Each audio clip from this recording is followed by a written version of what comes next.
The next thing now is to recognize what's being done. And I typically don't read the footnotes. I'm on footnote 15, but I am going to read footnote 15.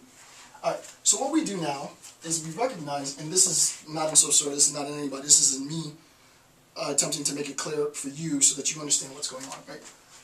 We recognize, and I'll write it up here, that concept is equal to signification. Concept basically means signification. And sound pattern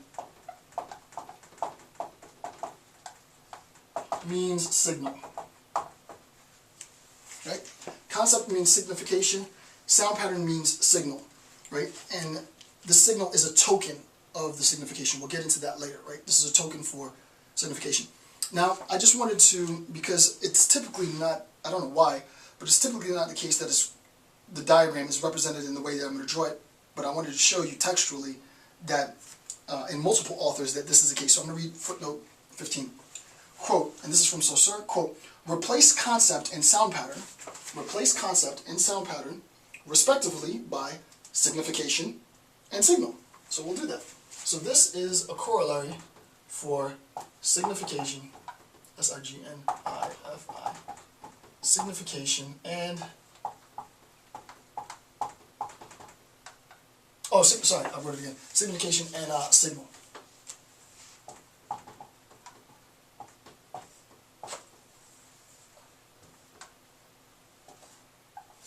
Right? Same thing. Signification, concept, signal, sound pattern. All interchangeable, right? Saussure himself says, replace concept and sound pattern, respectively, by signification and signal. Okay. Locke, Book 2, Chapter 2, Section 1 in Essays Concerning Human Understanding says, the use then of words is to be sensible marks of ideas. And ideas they stand for are their proper and immediate signification. Ideas that they stand for are their proper and immediate signification. Right? What's being stood for, the concepts are their signification. The proper and immediate signification of words are ideas in the minds of speakers. Right? So that we recognize both in Locke and in Saussure that another way of representing this concept sound pattern sort of diagram is represented as signification signal. Signification on top, signal on the bottom, right? So the signal is the trigger, it's a token, quote unquote. The sound pattern is, Saussure says, is the token for signification. 160, I actually want to read that bit, if I can find it. 160, 160. What is the quote? I lost my, the token for signification. I think I remember what that was.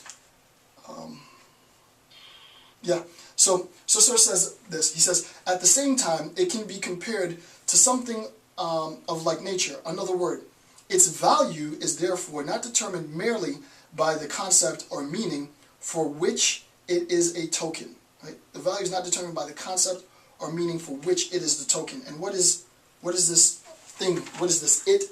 Earlier he says that it is the sound pattern. Right? All right. So we know that signification and signal are corollaries with sound pattern and concept. And then lastly, this is how people have, I'm sure, typically been presented with the diagram. It is with signified, well, let's try it first. It's with signified on top and signifier on the bottom, right? So, and this too is the same, right? Well, actually, just 3 lines, right? So the signified is the same as signification, the signal is the same as signifier, the signifier is the same as sound, the signifier is the same as signal, and the concept is the same as signified, the concept is the same as signification, and so on and so forth, right? These are all the same thing. Why people have chosen to write this out differently is beyond me. I don't have that answer for you. But I do know that it's all the same thing, right? What we're going to do later, when we finally get to Lacan's account, is we're going to see how Lacan analyzes this, because Lacan literally flips this, right? He literally transforms the importance, but not only does he transform sort of the importance of semiotics and semiological analysis, I haven't read everything, but based on what I've read, I haven't seen anybody who's going to interpret it the way that I have. And not saying mine is better or worse, it's just my interpretation. But what we need to recognize is we have the signal here, we have the signification here.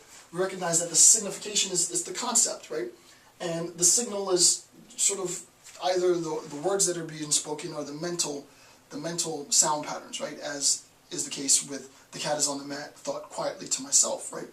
That points to, right? The signal points to some concept. It points to some idea. It points to something that is going to give that word, that term, that sound pattern meaning, right? So what we're going to recognize is that the relationship, however you want to look at this, between the concept and the sound pattern, the signified and the signifier, or the signification and the signal, no matter what, which one of these forms that you choose to use is going to offer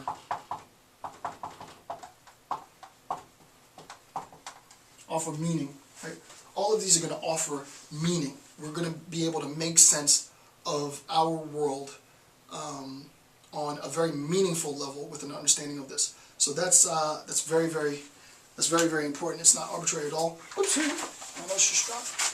What's important to recognize is we've now really started to we're about to look into the abyss. We're not quite there yet, but now what we're recognizing is we've transitioned the discussion from a very, very general level, very, very introductory level, to a level that I am going to, not I, but Saussure is about to, he's broaching, the ability to talk about the representations of symbols in the world and how symbols are imbued with meaning, and how our interpretation and our fascination really with symbols and symbology and so forth exists even today. There's no coincidence that the Da Vinci Code put Dan Brown on the map, right? And the movie did well, and his books have done well. I mean, granted, Brown is a great writer, but the idea that there's somebody looking for this mysterious linguistic community that has a coded way of speaking to each other that nobody else knows, and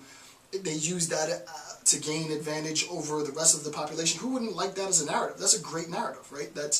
So the idea that, and not only is it a great narrative, I mean, it really is the case, right? So the idea that all of this really does function in our daily lives, sort of unbeknownst to 99% of us, and that people really do and really have mastered ways of tacit and latent and almost invisible means of communication and representation of ideas is fascinating. It's anything but boring, right? So now we're starting to see that we're going to be able to make sense of the world, make meaningful sense of the world. And as we get deeper into the analysis, I'll bring you in on a deeper level. Though right now we've gone through quite a bit. So with that ends section 1.3.2. Next up is 1.4. With that, thanks for taking the time to watch my videos. I'm Dr. Jason J. Campbell. Have a good day.